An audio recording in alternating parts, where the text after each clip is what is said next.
Have you ever heard the story of a wooden puppet who wished to become a real boy? A puppet who was learning the difference between truth and lies but faced greed, deception, and dangerous adventures along the way? Today, I am going to tell you an incredible tale that will touch your heart. This is the story of Pinocchio. In a small, peaceful village, there lived an old and kind carpenter named Geppetto. He spent his days carving beautiful wooden creations, but his heart was filled with loneliness as he had no family. One day, while working in his workshop, Geppetto decided to carve a wooden puppet. He poured all his love and skill into crafting this puppet, naming it Pinocchio. As he looked at his creation, Geppetto made a heartfelt wish, looking up at the night sky. "Oh, how I wish my wooden puppet could be a real boy so I would no longer be alone," he thought. The stars twinkled brightly above him, as if granting his wish. That very night, while Geppetto slept, a magical fairy appeared before the puppet. She was a radiant and sparkling figure, glowing with kindness and warmth. Seeing the love Geppetto had for his creation, she decided to grant his wish. With a wave of her wand, the fairy breathed life into Pinocchio, who, to Geppetto's amazement, suddenly began to move. His wooden hands and feet twitched, and his eyes sparkled with life. Pinocchio jumped around with joy, and Geppetto stared in disbelief.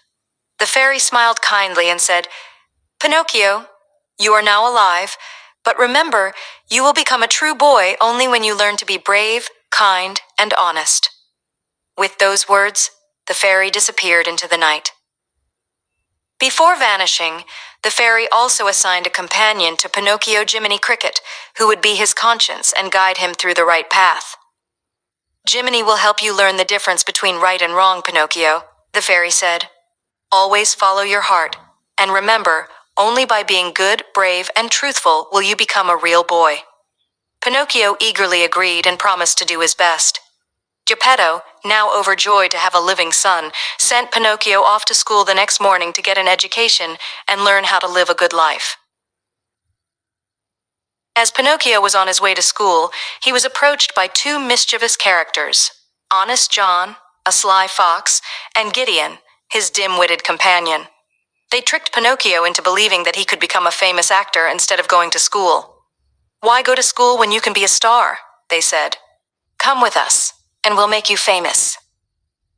Pinocchio, tempted by the promises of fame and fortune, hesitated for a moment before deciding to follow them, leaving school behind. His conscience, Jiminy Cricket, warned him against it, but Pinocchio ignored him, thinking of the excitement ahead. Pinocchio was taken to a theater run by a cruel puppet master named Stromboli. Stromboli locked Pinocchio in a cage, planning to use him as a puppet for his own gain. Pinocchio was forced to perform for the audience, unable to escape. Jiminy Cricket appeared in the cage, desperately trying to help, but Stromboli was too powerful. "Now you belong to me, little puppet." Stromboli laughed as Pinocchio looked around helplessly, realizing the mistake he had made. He should have gone to school and listened to his conscience. In a moment of desperation, Pinocchio was confronted by the magical fairy, who asked him why he had chosen this path. Pinocchio, ashamed of his decision, lied and said, "No, I wasn't tricked. I came here on my own." At that very moment, Pinocchio's nose began to grow longer and longer, revealing that he was lying. The fairy scolded him. "Lies lead to trouble, Pinocchio, but truth leads to freedom." Pinocchio's nose shrank back, and the fairy set him free, but only after he promised to always be truthful from that day forward. The fairy, appearing once more, reminded Pinocchio of the consequences of his lies. "Lies will only bring you more problems, Pinocchio, but the truth will always set you free," she said. Pinocchio, now understanding the lesson, promised to always be truthful, but the fairy warned him that the road ahead would still be filled with temptations. With a final, kind smile, the fairy disappeared, leaving Pinocchio to find his way back home. On his journey home, Pinocchio met a boy named Lampwick, who told him about a mysterious place called Pleasure Island. "No rules, no work, just endless fun and freedom," Lampwick said. Pinocchio, excited by the idea of no rules or responsibilities, was once again tempted to follow Lampwick to the island, leaving his responsibilities behind. "You should come too. It's the best place ever," Lampwick insisted. Pinocchio, thinking this was his chance to enjoy life without any concerns, agreed and followed him to the island. On Pleasure Island, Pinocchio was surrounded by other boys who were indulging in every kind of mischief and fun. There were no rules, no teachers, just games and play. At first it seemed like paradise, but slowly, Pinocchio began to notice that the other boys were changing. Their ears grew long, and their voices turned into donkey brays. Pinocchio soon realized that the boys were turning into donkeys, cursed for their bad behavior. Horrified, Pinocchio tried to escape, but it was too late. His own ears started growing, and he began to turn into a donkey as well. Pinocchio's worst fear became a reality as his body began to change. His ears grew long, and a tail sprouted behind him. He felt his body becoming stiff, and he could no longer speak clearly. He was transforming into a donkey, just like the other boys. Desperate, he tried to flee the island, but his new donkey body made it difficult to move.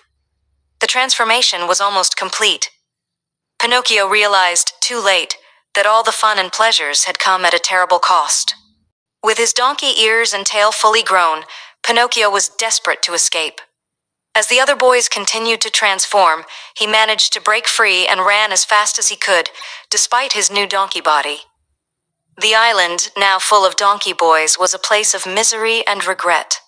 Pinocchio swam away from the island, but the sea was rough, and he barely managed to make it back to the mainland. His heart was heavy with the lessons he had learned too late. He realized that living without responsibility or honesty only led to disaster. His journey home was long, and he was filled with regret for his past mistakes. When Pinocchio finally made it back to the village, he was devastated to learn that Geppetto had gone searching for him. Geppetto, worried sick about his son, had sailed into the sea to find him. Pinocchio immediately set out to find Geppetto. He realized that despite all the trouble he had caused, the one thing that truly mattered in his life was his father's love. He couldn't live without him. Determined to make things right, Pinocchio swam out into the sea, calling out for Geppetto. After days of searching, Pinocchio heard a terrifying roar. It was a huge, monstrous whale named Monstro who had swallowed Geppetto and his boat. Pinocchio didn't hesitate.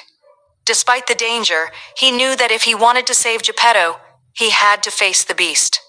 His body was still that of a donkey, but he didn't care. He dove into the ocean, determined to rescue his father, no matter the cost. Pinocchio entered the belly of the whale and found Geppetto, who was struggling to survive. "Father!" Pinocchio cried, running to him. Geppetto, weak and scared, looked up in astonishment at his son. Pinocchio promised, "I will save you, father." Pinocchio thought quickly and started a fire with a few sticks, hoping to make the whale sneeze. The smoke caused Monstro to sneeze violently, and Pinocchio and Geppetto were thrown out of the whale's mouth. They were safe, but still in grave danger from the angry whale. As they were escaping the whale, Monstro chased them, furious for being tricked. Pinocchio knew that if they didn't escape quickly, they would be swallowed again. With all his strength, Pinocchio pushed Geppetto's boat toward the shore, but Monstro was gaining on them. The giant whale's massive jaws came closer, and Pinocchio could feel the rush of water as the whale approached. Just as Monstro lunged to swallow them both, Pinocchio pushed the boat into the shallow waters. Monstro's huge body crashed onto the shore, causing a final struggle. In the end, the whale was defeated, and Pinocchio had saved his father. Exhausted and battered, Pinocchio and Geppetto made it safely back to the shore. Geppetto hugged his son tightly, tears of joy and relief streaming down his face. Pinocchio had risked everything to save him, showing incredible bravery and selflessness. "You saved me, Pinocchio," Geppetto said, his voice full of love. "You are truly my son." Pinocchio's heart swelled with happiness, but he also felt a deep sense of regret for all the mistakes he had made. "I've learned my lesson, father," he said, his voice filled with sincerity. "I will always be honest, brave, and kind from now on." As Pinocchio and Geppetto made their way home, a soft light filled the air. The blue fairy appeared one last time. She looked at Pinocchio with a proud smile. "Pinocchio," she said, "you have proven your worth. You showed bravery, love for your father, and the courage to face your mistakes. Because of this, you have earned your place as a real boy." The fairy waved her wand, and Pinocchio's wooden body melted away, transforming him into a living, breathing boy. Pinocchio looked at his hands, amazed.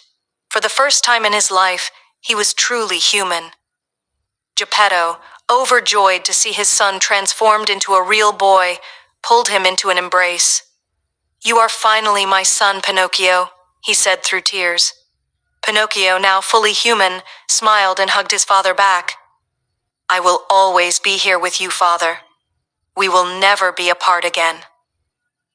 The father and son walked home together, knowing that they would face the future as a family. As they arrived home, Pinocchio looked around at the familiar sights of their small cottage. "Father, I've learned so much," Pinocchio said.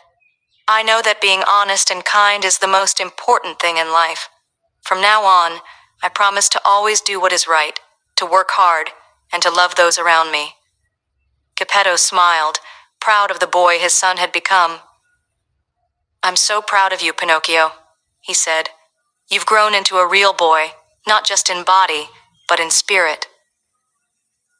Pinocchio's journey taught him the importance of honesty, hard work, and love. He learned that true happiness doesn't come from lying or avoiding responsibility, but from facing the truth, making good choices, and caring for those who love us.